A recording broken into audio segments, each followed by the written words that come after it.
Welcome to the NBA Power Rankings for Week 6, compiled by our very own Seth Rosenthal. So don't get mad at me when your team is ranked too low. I'm just the messenger. The San Antonio Spurs are the #1 team in the NBA this week.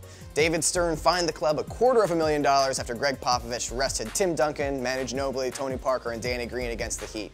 Despite that, the Spurs came up only 5 points short in the loss, proving once again that Popovich knows what he's doing and David Stern is drunk with power, as usual.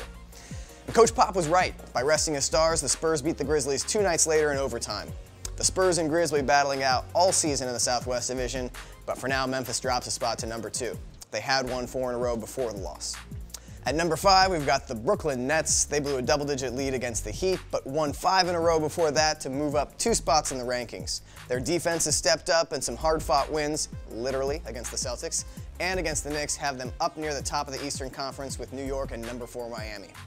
The Knicks remain at #6 this week, with their lone loss last week coming at the hands of the Nets in the first battle of New York. They've been playing well without old man Kid around, but now with an injury to Raymond Felton, the Knicks will need someone else in the backcourt to step up and miss open jumpers as they prepare to take on the Heat, Bulls, and Nuggets this week. Moving along, the Warriors, Bulls, and 76ers each move up 4 spots this week to take the 9 through 11 spots. The Warriors have won 7 out of their last 10, and with games against the Magic, Pistons, Wizards, and Bobcats coming up, we'll see if this team can get some confidence for when they play against the big boys. The absence of Andrew Bogut hurts them, but Golden State is already one of the best rebounding teams in the league. Last week, the Bulls split a home-and-home with Milwaukee, then crushed the Mavericks and beat the Sixers. They're not scoring at a high clip, but their defense has them winning games. And Philadelphia, still bummed about Andrew Bynum's bowling woes, won 3 in a row before losing a close one to the Bulls.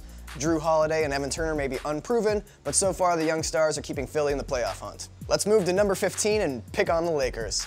They're down 6 spots from last week and can't seem to get things going, most recently losing to the Orlando Magic. Suck on that, Dwight Howard. Kobe is still scoring 27 points a game, but Pau Gasol has been quiet and his numbers are way down from his career averages. Oh, and 7 of LA's next 8 games are on the road.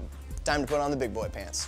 At 19, the Pacers moved up 3 spots this week after going 2-1 on a road trip. They've got a nearby road game against the Bulls Tuesday night before playing 4 out of their next 5 at home. Hurts to be without Danny Granger, but David West and company should keep this team afloat until he returns. The Bobcats stay at 21 this week, and while they were trounced by the Thunder in one of the most lopsided games in NBA history, the fact remains that they already have 7 wins. It's crazy. Global warming, man. Messing with the natural order of things. Similarly, the Magic went 1-2 this week, but move up 1 spot to 23 because of their win in LA against the Lakers. Let's say it again. The Magic, without Dwight Howard, beat the Lakers with Dwight Howard on their floor. That might be the highlight of Orlando's season, which is actually kind of sad when you think about it. Heading toward the bottom of the league. After losing their first 8 games, the Pistons have played 500 ball and move up 2 spots this week to #26.